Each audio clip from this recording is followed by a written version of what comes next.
ancient France, in the region of western France, there were the Gauls living, and they were Celtic people. And the Romans called them barbarians because they oftentimes had long hairs and beards. Now, in the year 390, these Gauls invaded Italy and they got fought until Rome. But then they withdrew, but they stayed for 200 years in northern Italy. In 278, they made it up to Turkey, and invaded Turkey.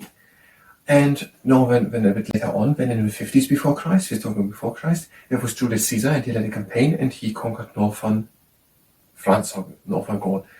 And that became then Roman Gaul. And there was one person, Vercingetorix, he made a last attempt to stop Caesar, but he was defeated, taken to Rome, and then 5 years later executed.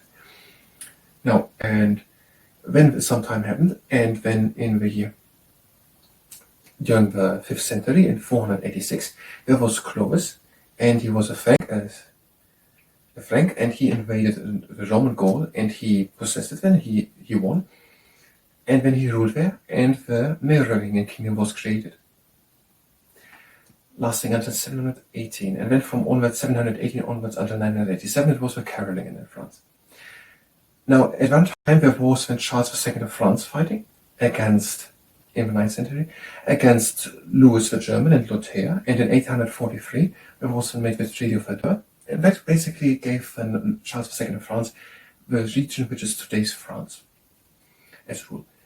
And in the year 719 there was a person, Charles Martel, and he was ruling the northern part of Gaul, of Merovingian Gaul, and soon afterwards, after he was allowed to rule the northern part, he ruled then basically whole Gaul. That is according to Miles Kell's World History book on the pages 196 and 197. Hi and welcome. I'm trying to learn history today, Gauls and Franks, and after we've done that, we're going to do wrist training. And if you participate in the wrist training, then it's better your own risk. This is the second time we're reading it, and we want to puzzle together a video with the title France in the First Millennium or something. The Gauls were a Celtic people who lived in Western Europe, mainly in France. So the Gauls, which were part of the Celtic people, were living in France 2,500 years ago. The Gauls could be brave warriors, and because the men had long hair and beards, the Romans fought them wild. The Romans called them barbarians. That's basically what we're saying here. I think we're going to say it like that in our video. The Romans called them barbarians because they had long hair and beards. And also because maybe they had other reasons. In 390 before Christ, Gauls crossed the Alps, swept down on Rome and sacked the city.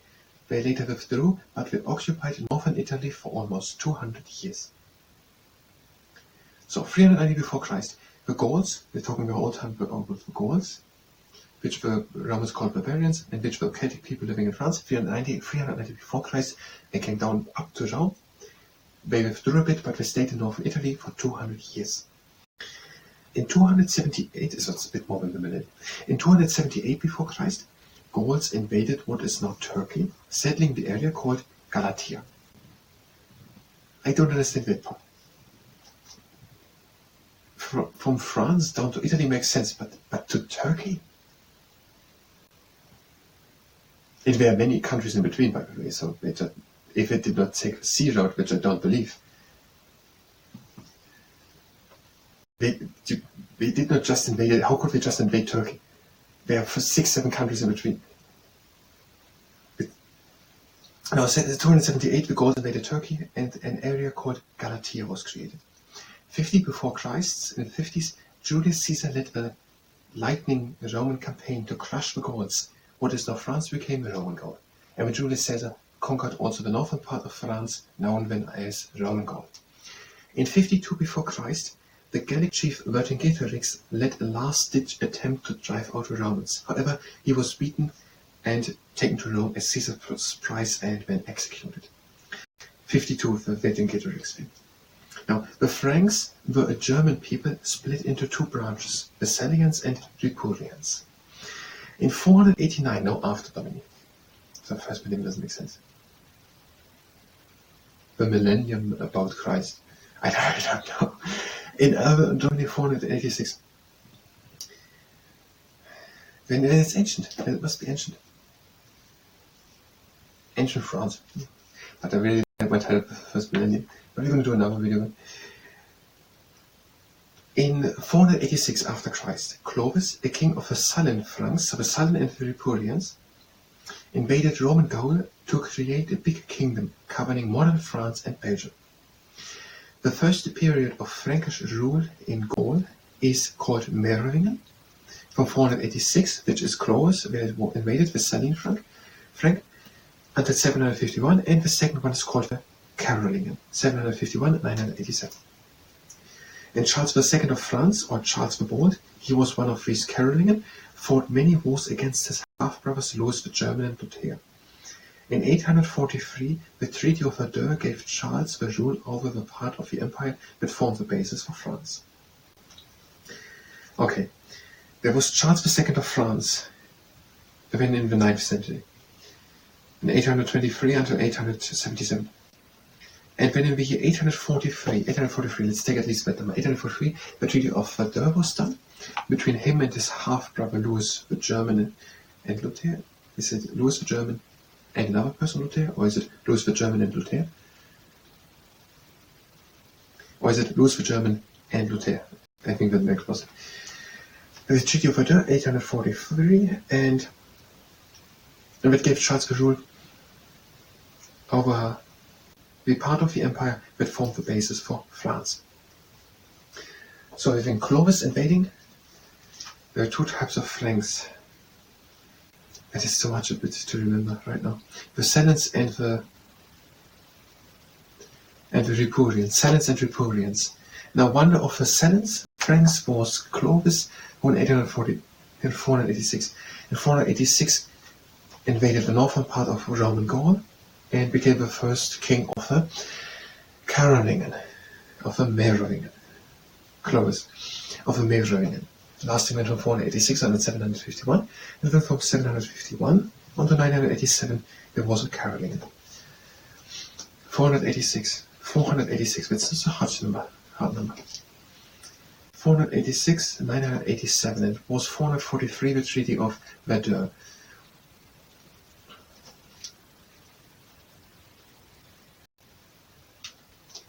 After Clovis' death in 511, the Merovingian kingdom was divided and weakened. About 719, some Merovingian kings allowed a man called Charles Martel to take control in the north with the title Mayor of a Palace. Before long, Martel controlled the whole of Gaul.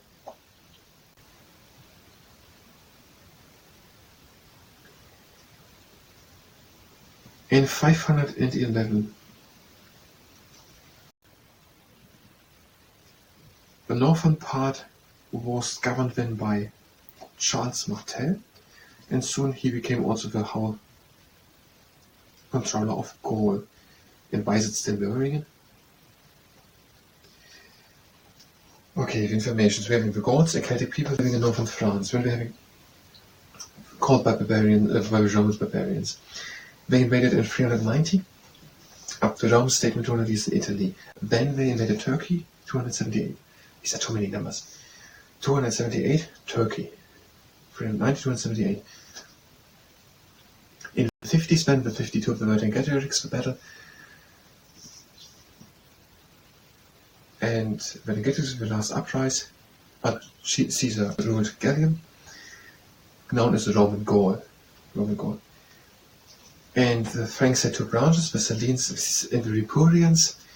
486, Clovis, then after 486, then Clovis invades the northern part of the Roman Gaul, and he becomes the first Carolingian until 751 until 987. Then it started again until 970. There was a Merovingian, then Carolingian. First Merovingian, then Carolingian. Merovingian, Clovis, who was a Merovingian, who started the Merovingian, and then the Carolingian.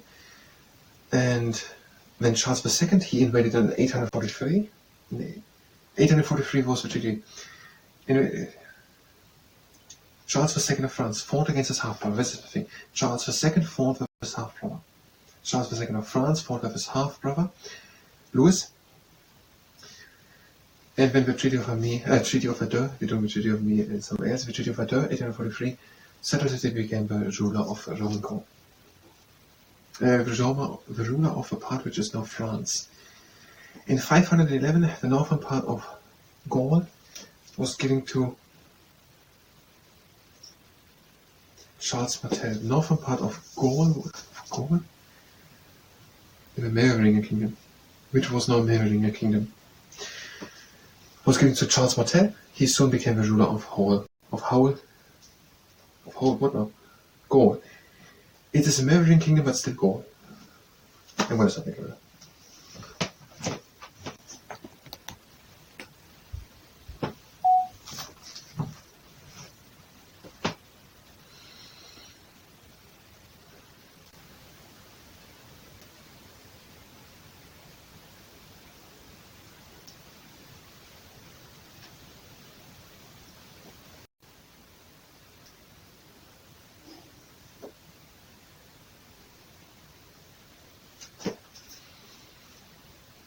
Ancient France. Now there were the Gauls living. What the Gauls? Ancient France. In the region of western France there were the Gauls living, and they were Celtic people.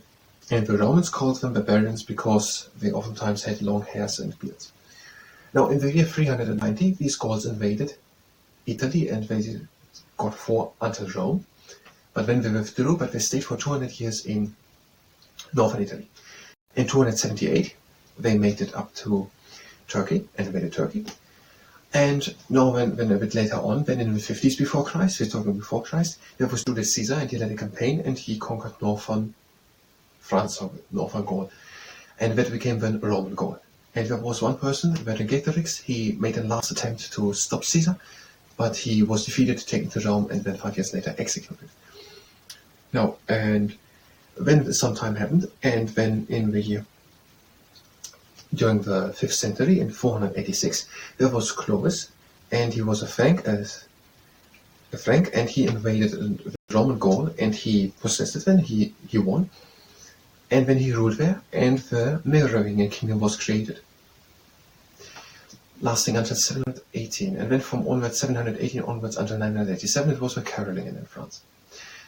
Now, at one time there was then Charles II of France fighting against, in the 9th century, against Louis the German and Lothair, and in 843 there was made the Treaty of Verdun, and that basically gave then Charles II of France the region which is today's France as rule. And in the year 719 there was a person, Charles Martel, and he was ruling the northern part of his Gaul, of Merovingian Gaul. And soon afterwards, after he was allowed to rule the northern part, he ruled then basically whole Gaul. Which is according to Miles Carroll's World History book on the pages 196 and 197. 751, I don't know what I said, 780. Maybe there was a number wrong and say, when I make an asterisk something.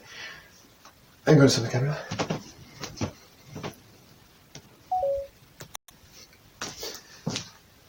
We're going to sort of it later on when one by one, and so that we have them probably, when we're looking what has now Clovis to do with the mayor of Palace, 719, to do with becoming then in 751 the Carolinger, and why is 843 now Charles II. So we're gonna do it all in history, everyone at each and every one.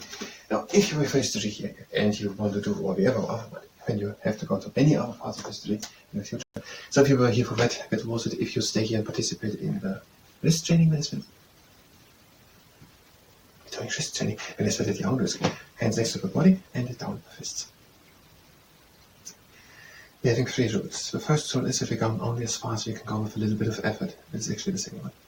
To the inside and the outside. The first rule is we're stopping immediately as soon as there's pain. Hands and up and down. That is the rule always. Flat hands and them to the inside and outside. And the third rule is that we're not overdoing it, we just want to strengthen, not to exhaust.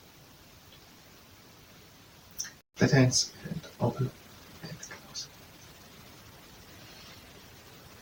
Flat hands out and down and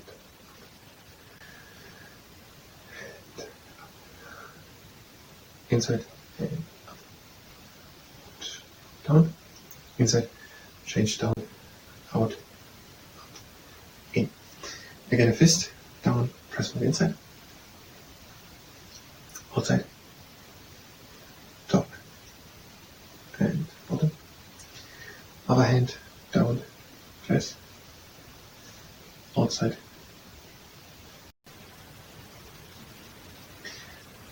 And the next exercise, press from the top against the fingertips, open, close. Other hand, open, close. And flat hands and bend them. Open, bend at the knuckles. Open, close, flap fingers, open, close, open, one more time. And flat hands, you can take a break whenever you want. Up, down, up.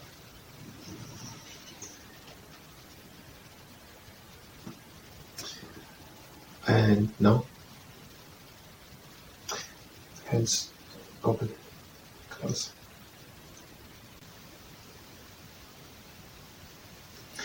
And we're ending with a block of moderate pressure of the middle part of the lower arm. And on the other side. And that was wrist training. Thank you very much, and until next time.